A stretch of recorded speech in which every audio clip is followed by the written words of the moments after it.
herramientas necesita la burguesía para hacerse con el poder. ¿Qué más? Bien, y en función de todo esto, nosotros vimos la revolución industrial. La revolución industrial es una revolución para Hobsbawm tan importante como lo fue la revolución neolítica. La revolución neolítica, hace muchos millones de años, había implantado la agricultura como modo de vida, ¿sí? Nada más y nada menos que la gente dejó de ser nómade para ser sedentario. Así de importante es para Hobsbawm la revolución industrial. ¿Por qué? Porque hasta hoy todavía produce cambios. Bueno, nosotros sabemos que fue en Inglaterra y sabemos que fue en Inglaterra por algunas cuestiones que se dieron previamente, ¿sí? La revolución agrícola. Cuando digo revolución agrícola me refiero a cambios que se implementaron en el campo y que permitieron que haya más y mejor producción en el campo. No se olviden que hasta ahora, hasta este hecho, hasta este proceso, estamos hablando de una Europa agraria, ¿sí? Que solamente se alimenta con lo que el campo le da. Entonces, si hay una revolución agrícola porque se cercaron los campos, porque se rotaron los cultivos, porque se introdujo maquinaria, va a haber muchos más productos, ¿sí? Muchas más, no productos, muchas más, la cosecha va a ser mucho mayor y por lo tanto se va a poder alimentar mejor y más a las personas. Entonces, esto da un aumento de población, ¿sí? Que va a poder justamente esa población trabajar el campo y así, ¿sí? Se van tomando campos, se va aumentando la producción y así. Pero también Inglaterra, yo al principio del video dije que en Inglaterra no había prosperado tanto, ¿sí? El absolutismo monárquico.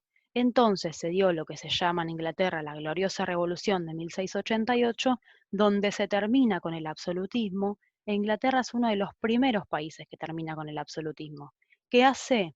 No va a desaparecer la figura del rey o de la reina, pero sí se le va a agregar lo que es la Cámara de los Lores y de los los lores y bueno, no me acuerdo, pero se agrega entonces un sistema bicameral donde se van a discutir las leyes, ¿sí? Y también la revolución científica, que tenemos que pensarla como un proceso muy lento, ¿sí? Tampoco es que todavía la burguesía va a tener tanto acceso al conocimiento, pero sí se van a empezar a pensar en algunas fuentes de energía nuevas y en algunas maquinarias. Yo en algunos otros videos les había puesto alguna fotito de las maquinarias bastante rudimentarias, pero sí es importante tener en cuenta que se va a empezar a incluir maquinaria, ¿sí? En los procesos productivos. Bien, ¿cuáles son los resultados o las consecuencias, como nos gusta decir a los de historia, de la revolución industrial? Por un lado, reducción de costos. Imagínense que si yo antes hacía algo en forma artesanal, por ejemplo, esta taza, ¿sí? La hacía en forma artesanal, bueno, tardaba, no sé, supónganse 3 horas. Pero ¿qué pasa? Si yo agrego una máquina y puedo acelerar esas 3 horas y la puedo reducir en 1 hora y media, bueno, en el tiempo que antes hacía una taza, ahora hago dos. Por lo tanto, voy a hacer mucho más productos y todo esto me va a reducir el costo de producción. ¿Qué es el costo de producción? Si yo le tengo que pagar a una persona para que haga una taza, ¿sí?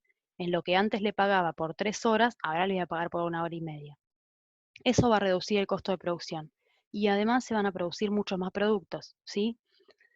Por otro lado, los empresarios que van a obtener grandes ganancias van a acumular capital, ¿sí?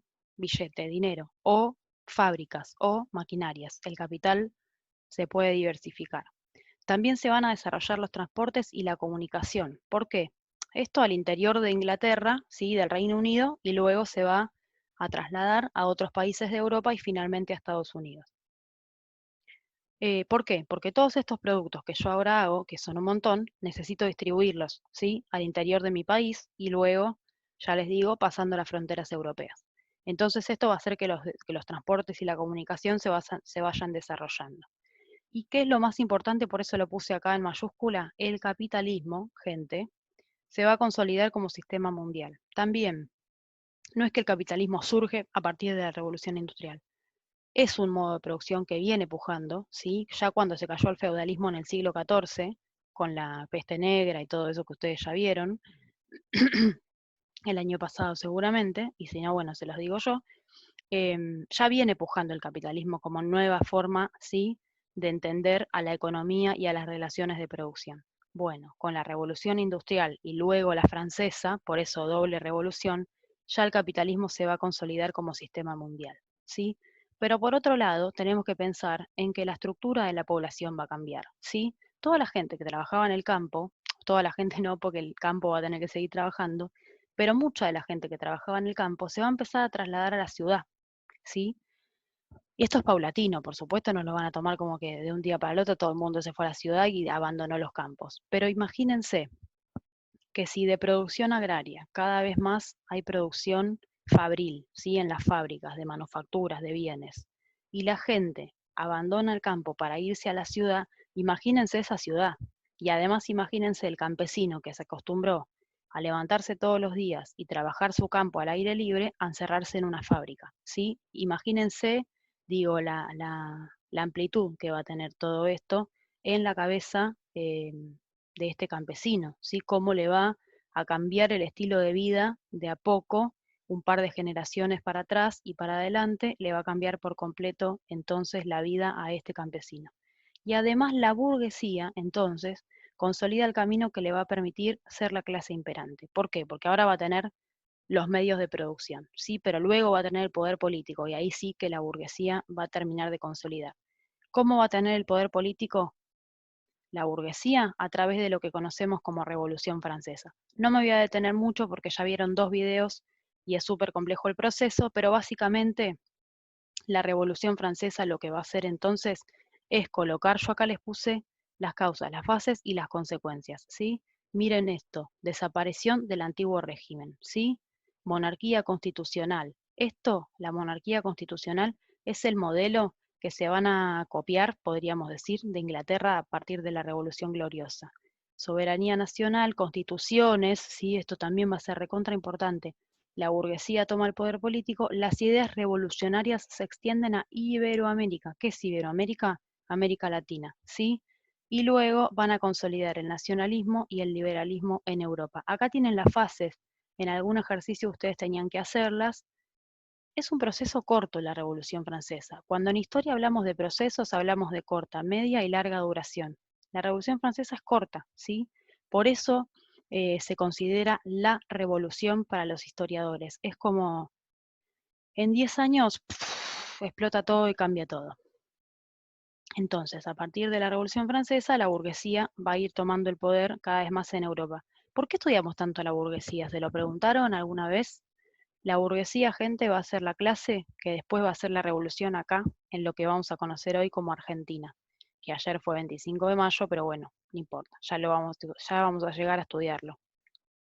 Pero esto no va a quedar así. ¿Por qué? Porque después eh, se va a dar todo lo que se llama contrarrevolución, es decir, los conservadores, los nobles y todos los que ostentaban el poder hasta la Revolución Francesa van a reaccionar, por supuesto. Si vos tuvieras el poder, acá lo puse, si vos ostentaras el poder por siglos, ¿no lucharías por recuperarlo? Bueno, entonces en el 20, en el 30 y en el 48 se van a dar 3 olas revolucionarias burguesas que van a terminar, bueno, en algunos países van a provocar la independencia, en otros van a producir cambios de gobiernos, ¿sí? Pero estas revoluciones terminan, ahora sí, consolidando el poder que va a ostentar ahora sí la burguesía y que va a dar como resultado entonces el nacionalismo y liberalismo. Esto no lo vamos a ver, solamente lo menciono para que cerremos un poco lo que es el proceso de las revoluciones o la era de la revolución, como dice Hobsbawm, pero son contenidos que no vamos a ver porque si no nos vamos, y están en el temario, pero si no nos vamos y no llegamos a entender qué pasaba acá en América, que es lo que nos interesa sobre todo este año. Bueno, espero que con esto sí hayan podido hilar sí, los conceptos y los temas entre sí. Les mando un beso.